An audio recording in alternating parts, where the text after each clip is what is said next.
காங்கிரஸ் தலைவர் சோனியா மருமகன் வதேரா நில விவகாரம், தெலங்கானா உள்ளிட்ட பிரச்சினைகளால் லோக்சபா செவ்வாயன்று 6 முறை ஒத்திவைக்கப்பட்டது. மழைக்கால கூட்டத்தொடரின் முதல் வார செயல்பாடுகள் தெலங்கானா பிரச்சினையால் முடங்கிப் போனது. காஷ்மீர் மாநிலம் கிஸ்துவார் கலவர பிரச்சினையால் திங்களன்று பார்லிமென்ட் பலமுறை ஒத்திவைக்கப்பட்ட நிலையில் செவ்வாயன்று புதிய பிரச்சினையை பாரதிய ஜனதா கையில் எடுத்தது. காங்கிரஸ் தலைவர் சோனியாவின் மருமகன் ராபர்ட் வதேரா ஹரியானா மாநில அரசின் துணையுடன் பல நிலபேரங்களில் ஈடுபட்டது தொடர்பாக விசாரணைக்கு உத்தரவிட வேண்டுமென பாரதிய ஜனதா உறுப்பினர்கள் வலியுறுத்தினர். லோக்சபாவில் பேசிய பாரதிய ஜனதா எம்பி யஷ்வந்த் சின்ஹா, எந்த பிசினஸ் ஸ்கூலுக்கும் செல்லாத ராபர்ட் வதேரா கோடிக்கணக்கான ரூபாயை முறைகேடான முறையில் சம்பாதித்திருப்பதாக குற்றம் சாட்டினார்.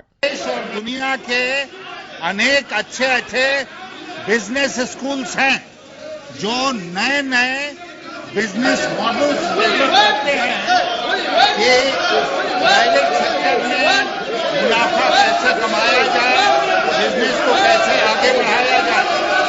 लेकिन हमारे देश में एक ऐसे व्यक्ति पैदा हुए हैं जो बिना किसी बिजनेस स्कूल में गए हुए उन्होंने देश के सामने एक ऐसा बिजनेस मॉडल प्रस्तुत किया है जिसमें जैसे कहते हैं कि न हल्दी लगे न चूना और करोड़ों हजारों करोड़ रुपया वो मुनाफा कमा ले.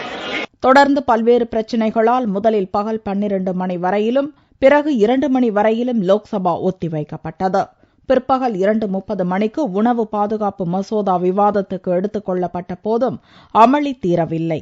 செவ்வாயன்று மொத்தம் 6 முறை லோக்சபா ஒத்திவைக்கப்பட்டதால் எந்த அலுவலும் நடக்கவில்லை.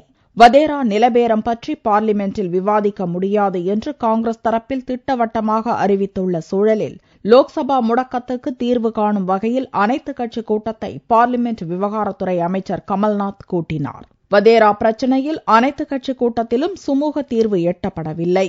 இதனிடையே புதனன்று லோக்சபாவில் உணவு பாதுகாப்பு மசோதா விவாதத்துக்கு எடுத்துக் கொள்ளப்படவிருப்பதால் காங்கிரஸ் கட்சியின் அனைத்து உறுப்பினர்களும் தவறாமல் பங்கேற்க வேண்டுமென கட்சி மேலிடம் சார்பில் கொறடா உத்தரவு பிறப்பிக்கப்பட்டுள்ளது.